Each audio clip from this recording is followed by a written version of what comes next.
Indian premier league আইপিএলে এবার অভিষেক হতে পারে বাংলাদেশের তারকা পেসার তাসকিন আহমেদের। ইতিমধ্যে আইপিএল এর দল লখনৌ সুপার জায়ান্টস তার সঙ্গে যোগাযোগ করেছে।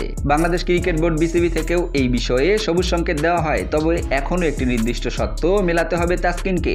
এক ইফতার অনুষ্ঠানে অংশ নেওয়ার পর লখনৌর সঙ্গে যোগাযোগের বিষয়টি নিশ্চিত করেন তাসকিন নিজেই। গত কয়েক মৌসুম ধরেই আইপিএল এলেই তাসকিনকে নিয়ে নানা জল্পনা কল্পনা শুরু হয়ে যায়। গত মৌসুমেও তাকে দলে নিতে আগ্রহী ছিল একাধিক ফ্র্যাঞ্চাইজি, তবে বিসিবির অনুমতি না মেলায় যাওয়া হয়নি জনপ্রিয় এই লিগে। এবার একই ধরনের গুঞ্জন থাকলেও নিলামে তাকে কোনো দল না নেয় তা ধামাচাপা পড়ে যায়। কিন্তু এবার আসার কথা শোনালেন তাসকিন নিজেই। তিনি জানান 2025 মৌসুমে আইপিএলে খেলার সম্ভাবনা রয়েছে তার। লখনৌ সুপার জায়ান্টস তার সঙ্গে আলোচনা করেছে এবং প্রয়োজন হলে তাকে ডাকা হবে, অর্থাৎ স্কোয়াডে কোনো বিদেশি পেসার ইনজুরিতে পড়লে বা মাঝপথে টুর্নামেন্ট ছেড়ে গেলে ডাক পড়বে তাসকিনের। এই বিষয়ে তাসকিন বলেন, লখনৌ সুপার জায়ান্টস থেকে আমার সঙ্গে আলোচনা করেছে, তাদের রিপ্লেসমেন্ট প্রয়োজন হলে আমাকে ডাকবে। আমি পুরো মৌসুমের জন্য অ্যাভেলেবল আছি।